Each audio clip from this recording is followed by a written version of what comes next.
All right, if you're here for the webinar, the retirement planning webinar, I will be beginning very shortly. There is a chat box or chat on the right, I believe on the right.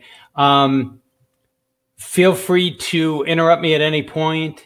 This should take about 25 minutes, 20 minutes to 30 minutes. If you have any questions, let me know and I'll address them. So don't hesitate to let me know you're out there. All right. Let us get moving. All right. I'm Bill Holliday. As people join, they can always catch the rebroadcast of this. You'll get an email after this with a video link so that you can see this. We're going to be talking about retirement planning. All right. Goals of the talk. So we'd like to, or I'd like you to be able to do some calculations to determine how much you can spend in retirement, or reversely, how much you need to have the spending you want. So you can solve for one of those, either if you know how much spending you want, how long you have to work, how much you have to earn. If you know how much you're going to earn, how much can you spend? And we're going to go over some different scenario or some different planning tools. And I'm going to focus on this last one, but we'll run through all three of them. Real briefly, I'm a certified financial planner, co-owner of AIO Financial. We're fee-only advisors, and I host a podcast on a variety of financial topics. So let's get to this, why you should plan, because people are living for a long time. I thought this was a cute plot. Here's age at the bottom. So 85 years old, I guess there's a 50% chance that a male will live to 86, and 88% chance that a female will live to 88. And for a couple, there's a 92% chance that someone's going to be living, there's a 50% chance that one of the two will make it to 92 years old. And 25% chance of even longer, a very certain chance that people will make it to their 80s. There we go.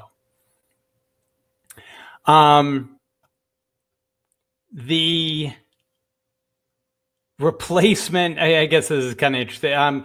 Retirees need to replace significant amount of their income in retirement. People earning under 30,000, you really have to replace almost all of it. This is pre-retirement income. If you make 80,000, in general, you have to replace about 80% to maintain a similar lifestyle. I guess that's the point. The more you earn, not necessarily, it will go down, of course, but not necessarily all of it. In retirement, we've seen spending can go down somewhat because there's less travel eventually, maybe less vehicles, maybe business expenses are less, or expenses related to a job, but medical expenses can increase. People do travel quite a bit in retirement. People are healthier longer in retirement.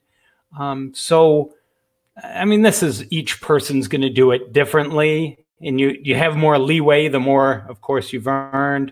But that's, I don't know, something to consider.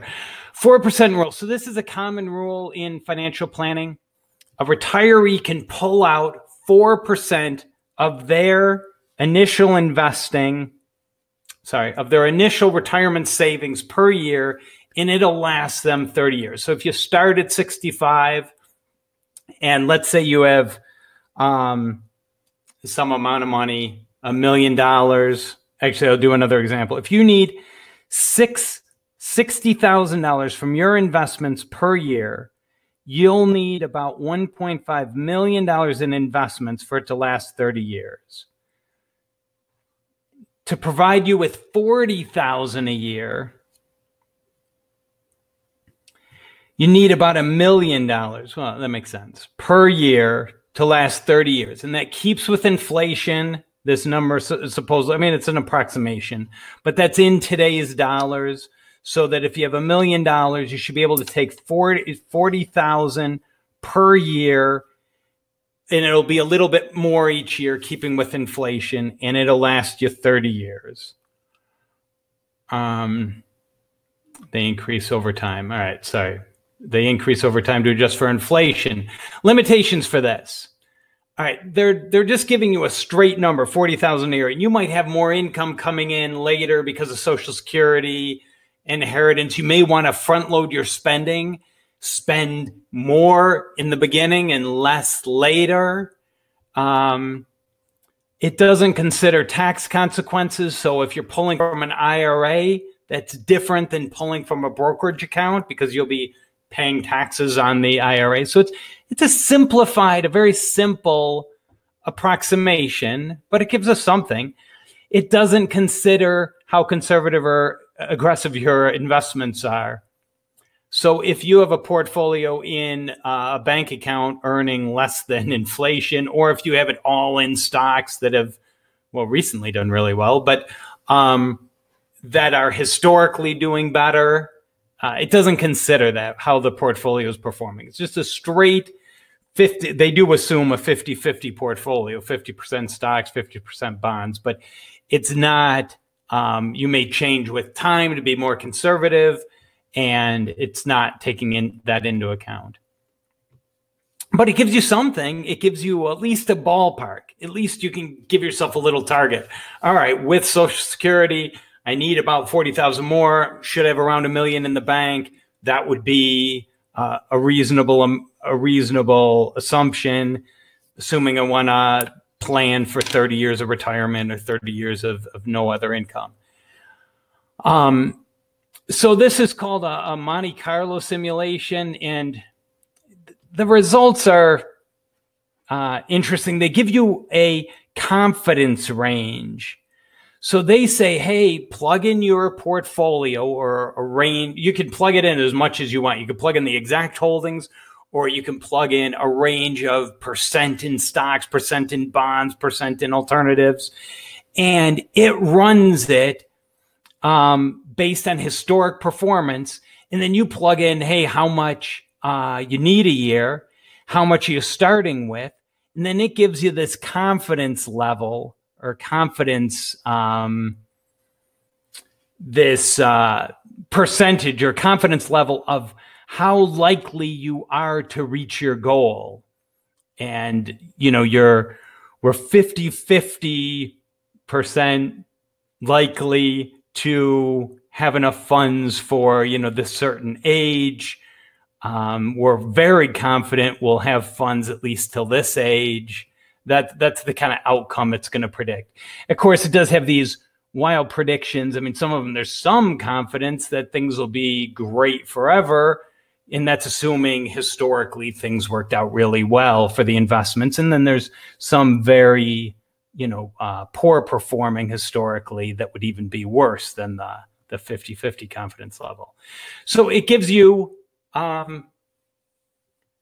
some help with that. So probability for meeting income needs with different types of portfolios, 100% stock versus 100% bonds, depending on your withdrawal rate. What's the probability of meeting your income need or this withdrawal needs for a 30-year period? So with 4% withdrawal rate, you know, pretty good confidence. Monte Carlo simulation, you put in the spending, you put in the risk tolerance or your investment bounds, what percentage more or less in each asset class. Well, yeah, the disadvantages, there might be some apps or something online. I haven't researched that. We have a tool that does this. But to be honest, I mean, it's limited. It doesn't give you year by year. Hey, in 5 years, I need to replace a car. In 6 years, I'm replacing the roof. I have to put a kid through college or some of these longer term issues. You can do some of that, but it's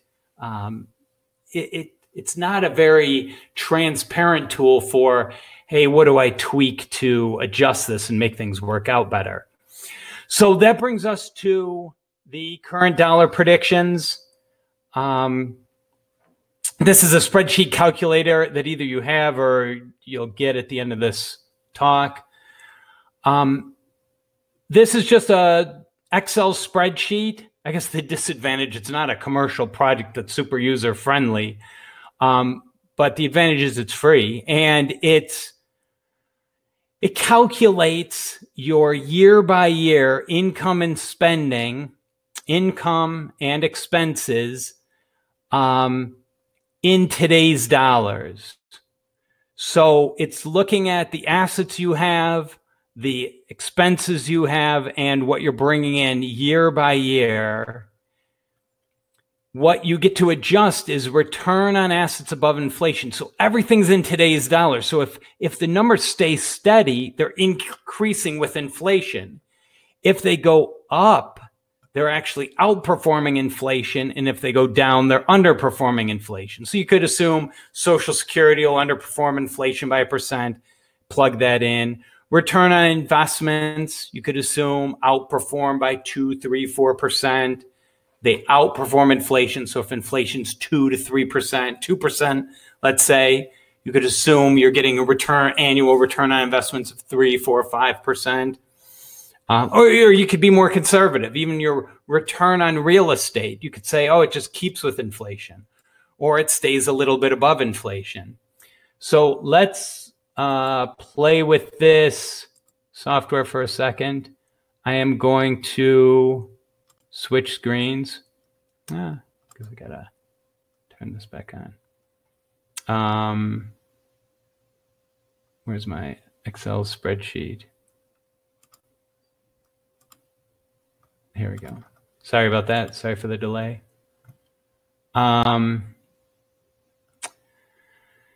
So here is the spreadsheet that you'll get at the end of this. We're going year by year. Of course, you could adjust the ages, adjust the year, of course, 2018. What are the incomes? When are they starting? Social Security, you could play with different Social Security start times, different incomes, different retirement times. You can even adjust when you're going to start Social Security. Adjust all that on the income side, asset side, whatever you currently have.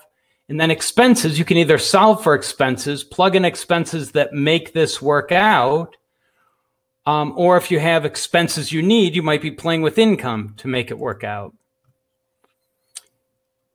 It'll show you the year by year, how you're making ends meet, where's money coming from, and how assets are. I actually think, hey, what happened? It didn't, I'm not sharing my screen. All right. Why did it stop going to Excel? Sorry about that. Excel spreadsheet, here we go. Share. Is that gonna cover that? Yep, here we go. All right, so I'm not sure if you saw that. I'm kind of jumping between screens, but so here was the income, the assets, and the expenses. We use this too to calculate life insurance needs. If an income or a person suddenly disappeared, their stream of income, Social Security might be, well, you take one or the other, take the higher of the two.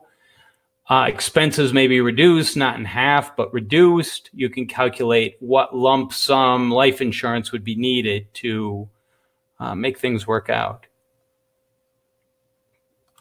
All right, I'm going back to screen share, turning off. All right, good. You know, I think I'm done there. Let me go to the presentation. Last thing here.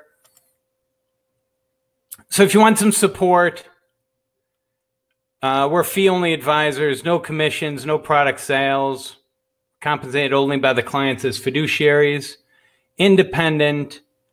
You know, give us a call, set up we offer a free upfront meeting. That's it. And then I am going to send you this link to the spreadsheet. Offer on sidebar. That's kind of interesting way to word it. Okay. I think I'm done here. All right. Thanks a lot.